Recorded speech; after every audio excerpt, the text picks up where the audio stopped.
माघारीचा शेवटचा दिवस होता आणि या निवडणुकीमध्ये भाजपाचे प्राजक्त तनपुरे आणि अपक्ष उमेदवार दत्ता पानसरे या दोघांचेच उमेदवारी अर्ज शिल्लक असल्यामुळे त्यांच्यात लढत होणार आहे। उमेदवारी अर्ज माघारीच्या अर्जावर खोटी सही करून अर्ज दाखल केल्याचा आरोप दत्ता पानसरे यांनी करत आत्महत्येचा इशारा दिल्यामुळे जिल्हाधिकारी कार्यालय परिसरात राजकीय नाट्य रंगलंय। दत्ता पानसरे यांनी जिल्हाधिकाऱ्यांच्या दालनासमोरच ठिय्या मांडलाय। माझा उमेदवारी अर्ज मी स्वतः आल्याशिवाय सूचकामार्फत घेऊ नये। कुठल्याही प्रकारच्या माघारीच्या अर्जावर मी सही केलेली नाही। मी माझ्या आई वडिलांना स्मरून सांगतो, सर्व नगरसेवक मतदारांना स्मरून सांगतो, हे माझी विड्रॉल हे डुप्लिकेट जर असेल, सही केली असेल तर तो डुप्लिकेट असेल, माझी विड्रॉलवर सही नाही। जर चुकीच्या पद्धतीने जिल्हाधिकारी साहेबांनी जर निवडणूक अधिकाऱ्याने काम केलं असेल तर मी आत्मदहन करणार आहे। इथं माझा अर्ज व्हॅलिड झाल्याशिवाय मी इथून हलणारच नाही। इथून माझं एक तर मी जाईल मंजूर करून, अन्यथा माझं धड जाईल। आमचे प्रतिनिधी साहेबराव कोकणे सध्या आपल्यासोबत आहेत, त्यांच्याकडे आपण जाऊया। साहेबराव, आपण बघतोय राजकीय नाट्य बघायला मिळते, दत्ता पानसरे आणि प्राजक्त तनपुरेंमध्ये लढत बघायला मिळते। आज माघारीचा शेवटचा दिवस होता, त्यामुळे नगरमध्ये 5 उमेदवार उभे होते। त्यापैकी एक प्राजक्त तनपुरे भाजपाकडून आणि चार जे आहेत ते उर्वरित हे अपक्ष होते। त्यापैकी बाकी लोकांनी माघार घेतली आहे, पण दत्ता पानसरे जे आहेत राष्ट्रवादी अजित पवार पक्षाचे कार्यकर्ते आहेत, त्यांनी हा फॉर्म भरला होता आणि त्यांच्या शेवटच्या क्षणी अगदी 3 वाजताच्या 4 मिनिटं आधी अर्ज आला आणि त्या अर्जावरती त्यांनी घेतलं की माघारीची सही घेतलेली आहे, असा एक अर्ज सबमिट केला। परंतु त्यावर सूचक जे आले होते, सूचकांचं म्हणणं असं आहे की मी त्याच्यावर सही केलेली नाही आणि जे उमेदवार आहे दत्तात्रय पानसरे यांनीही म्हणलं आहे की माझी त्याच्यावरती कुठलीही सही नाही, मी केली नाही, म्हणजे माझी बनावट सही आहे। आणि अशा प्रकारे अर्ज बाद करत असाल तर हे अन्यायकारक आहे। म्हणून जे अपक्ष उमेदवार जे आहेत दत्ता पानसरे ते जिल्हाधिकारी कार्यालय जे आहे दालनासमोर ते उपोषणात बसलेले आहेत। त्यांचं म्हणणं असं आहे की जोपर्यंत मी याच्यावर निर्णय घेत नाही तोपर्यंत मी इथून उठणार नाही। त्यामुळे मोठा ट्विस्ट याच्यामध्ये आलेला आहे आणि जर दत्ता पानसरे यांचा अर्ज बाद झाला तर प्राजक्त तनपुरे हे बिनविरोध निवडून होतील। परंतु जिल्हाधिकारी आणि निवडणूक निर्णय अधिकारी जे आहेत ते याच्यावरती काय कारवाई करतात हे पाहणं महत्त्वाचं ठरणार आहे। परंतु दोन्ही बाजूचे कार्यकर्ते जे आहेत ते मोठ्या प्रमाणावरती कलेक्टर ऑफिसमध्ये जमलेले आहेत आणि घोषणाबाजी होत आहे, कारण काही लोकांना मध्ये सोडलेलं आहे आणि काहींना बाहेर सोडलेलं आहे। त्यामुळे दोन्ही मोठ्या प्रमाणावरती गर्दी झालेली आहे, वाद सुरू आहेत। यामध्ये आता निवडणूक निर्णय अधिकारी काय निर्णय घेतात, अर्ज बाद करता की ठेवता हे पाहणं महत्त्वाचं ठरणार आहे। बरं साहेबराव, धन्यवाद या सगळ्या माहितीसाठी। पुढची महत्त्वाची बातमी आपण बघूया। रायगड रत्नागिरी विधान परिषद निवडणुकीत एक मोठी घडामोड समोर आली आहे। मवियाचे उमेदवार बाळ माने यांनी उमेदवारी अर्ज मागे घेतलाय।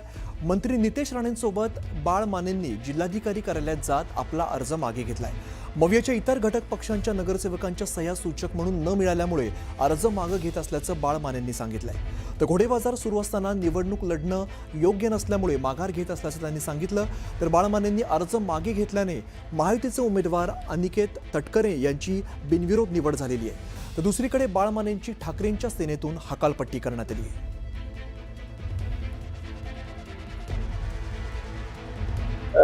अर्ज भरायच्या अंतिम दिवशी त्या ठिकाणी जाहीर झाली, त्याच्यामुळे असं काहीच अभिप्रेत नव्हतं। पण या निमित्ताने ज्यांनी अर्ज भरलेले होते त्यात सन्मान्य बाळ माने साहेब असतील, जोयली आमची दळवी माझी भगिनी असेल, त्याचबरोबर मानसी म्हात्रे असतील, दुसरे एक सहकारी अरविंदजी म्हात्रे असतील आणि अनिल चोप्रा असतील, यांचे सुद्धा आभार मानतो की त्यांनी सुद्धा मनाचा दिलदारपणा या ठिकाणी दाखवला आणि त्यांनी स्वइच्छेने त्या ठिकाणी मला त्या ठिकाणी सेवा करण्याची संधी दिली। 1018 मतदार आहेत कोकणामध्ये, ह्या 3 जिल्ह्यामध्ये, आणि ज्या वेळेला आमच्या महाविकास आघाडीकडं बहुमत नाही आहे आणि मला सूचक मिळताना सुद्धा थोड्या अडचणी निर्माण झाल्या, काही लोकांच्या वैयक्तिक अडचणी असतील आणि त्यामुळे मी थोडंसं आत्मपरीक्षण केलं ही निवडणूक कॉन्टेस्ट करत असताना आपल्याला काय ह्या ठिकाणी प्रतिसाद कसा मिळेल, त्याच्यापेक्षा जर ही बिनविरोध निवडणूक झाली तर एक चांगला पायंडा पडेल।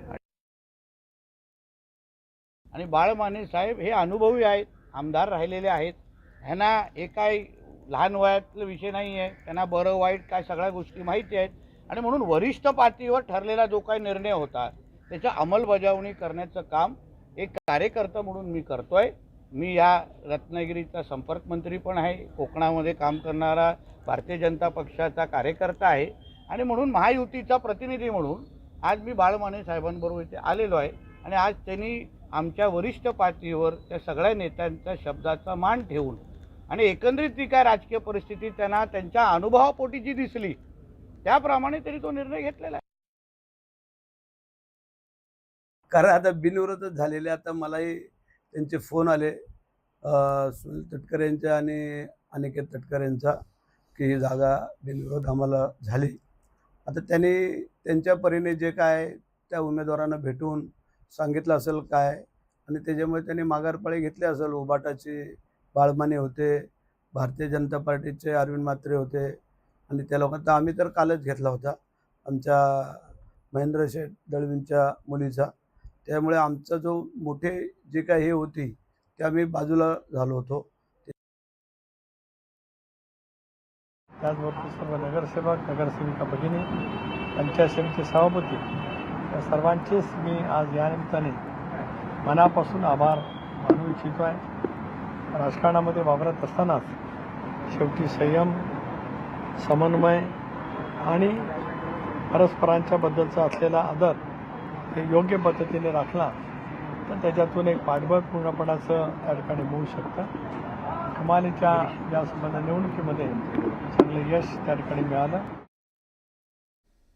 आता सगळ्या घडामोडींमध्ये संजय राऊतांनी एक ट्विट केले. ते नेमकं काय म्हणतात आपण बघूया. ते असं म्हणतात की बाळ माने यांची शिवसेनेमधून हकालपट्टी करण्यात आली आहे. पक्षविरोधी कारवायांमध्ये सहभागी झाल्याबद्दल शिवसेना पक्षप्रमुख उद्धव ठाकरे यांनी ही कारवाई केलेली आहे.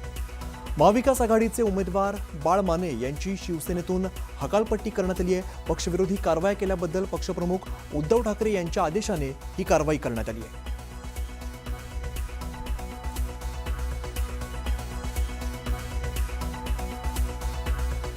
दुर्दैवाने आज अजून एक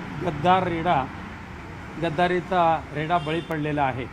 त्यामुळे हे केवळ आणि केवळ स्वार्थासाठी शिवसेना उद्धव बाळासाहेब ठाकरे पक्षामध्ये आलेले बाळ माननीय उद्धव साहेबांनी स्वतःच्या सख्या भावाप्रमाणे त्याला वागवलं, मान सन्मान दिला, प्रत्येक गोष्ट मान्य केली आणि आज ऐन मोक्याच्या वेळेला बाळमानेने गद्दारी करून उद्धवजी ठाकरे साहेबांचा विश्वासघात केला. त्याचा तीव्र धिक्कार आम्ही करणारच आहोत. परंतु बाळमाने म्हणजे लाचारी, बाळमाने म्हणजे स्वार्थ अशी त्याची ख्याती होती. त्यामुळे आम्हाला सुद्धा शंका होतीच आणि जे शंका होती ती खरी ठरली. तर उमेदवारी अर्ज माघारीवरून विनायक राऊतांनी बाळमानेंवरती जोरदार टीका केली. बाळमानेंचं आयुष्य मॅनेज होण्यात गेल्याचा घणाघात त्यांनी केलेला आहे. किमान 10 खोके त्यांना गप्प बसायला खर्च केल्याचाही आरोप त्यांनी केलाय. त्यांच्याबरोबर जाऊन फॉर्म मागे घेतलाय, त्यांच्याकडूनही पैसे घेतल्याचा आरोप त्यांनी केलाय आणि घोडेबाजार सातत्याने वाढत असल्याचं म्हणत भाजप लोकशाही संपवत असल्याचा आरोप देखील त्यांनी केलाय. 100% मॅनेज झालेलं आहे. कारण आजपर्यंत त्या बाळमानेचं आयुष्यात मॅनेज होण्यामध्ये गेलेलं आहे. त्यामुळे जी निवडणूक 25-30 कोटीवर जाणार होती, समोरच्या पक्षाने असं म्हणतायत की किमान 10 खोके ह्या लोकांना गप्प बसायला खर्च केलेले आहेत अशी सगळीकडे चर्चा आहे. ज्यांच्याबरोबर तू जाऊन फॉर्म मागे घेतलास त्याच्याकडून किती घेतले हे त्याने काही जणांना सांगितले. काही दिवसांनी आम्ही सांगू किती खोक्याचा गद्दार झाला तो. ज्या पद्धतीने घोडेबाजार सातत्याने वाढत चाललेले आहेत, ह्या घोडेबाजारामध्ये लोकशाही आता संपत चाललेली आहे. महाराष्ट्र झालं, पश्चिम बंगाल झालं आणि त्यामुळे संपूर्ण देशातली लोकशाही या खोक्यांच्या आणि मालमत्तेच्या जोरावर संपवायचा प्रयत्न भारतीय जनता पक्षाकडून होतो आहे.